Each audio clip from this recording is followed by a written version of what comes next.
যোগ্য ও অযোগ্যদের তালিকা দেবে না এসএসসি। সোমবারই হয়ে যাবে দুধ কা দুধ পানি কা পানি। আগামী সোমবার এসএসসির 26,000 শিক্ষকের যে চাকরি বাতিল হয়েছে, সেই চাকরি বাতিলের বিষয়টি নিয়ে যে মামলা, সেই মামলার শুনানি রয়েছে সুপ্রিম কোর্টের প্রধান বিচারপতির বেঞ্চে।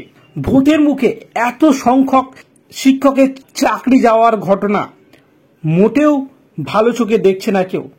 যাই হোক, এবার এই বিষয় নিয়ে আরো একটি বিরাট বড় খবর সামনে এলো। যোগ্য অযোগ্যদের তালিকা দেবে না এসএসসি। সংখ্যাতত্ত্ব দিয়ে যোগ্য অযোগ্যদের ফারাক বুঝিয়ে দিতে চলেছে স্কুল সার্ভিস কমিশন।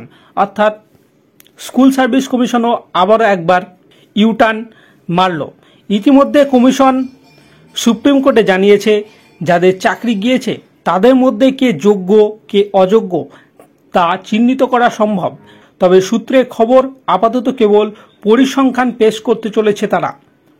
পরে সুপ্রিম কোর্ট যদি চায় তাহলে তালিকা পেশ করা হবে, অর্থাৎ তালিকা আপাতত পেশ করা হবে না। অর্থাৎ কমিশন আগে থেকেই কোনো কিছু করতে চাইছে না। যদি শুনানিতে বিচারপতিরা তালিকার জন্য অর্ডার দেয়, তারপর কমিশন কিন্তু সেই তালিকা পেশ করবে। যেহেতু এখন কোনো রকম কিছু চাওয়া হয়নি সুপ্রিম কোর্টের তরফ থেকে, তাই তারা শুধুমাত্র পরিসংখ্যান দিয়ে কেসটিকে এগিয়ে নিয়ে যাবে। অর্থাৎ কেসটি আবারও একটা গভীর প্যাচে কিন্তু জর্জরিত হওয়ার দিকে যাচ্ছে। কমিশন চাইলে এই কেসটি কিন্তু খুব দ্রুত সমাধান করতে পারে। কমিশনের উচিত যোগ্য শিক্ষকদের উপর মানবিক হওয়ার। তো দেখাই যাক আগামীকাল এই মামলা কোন দিকে এগোচ্ছে।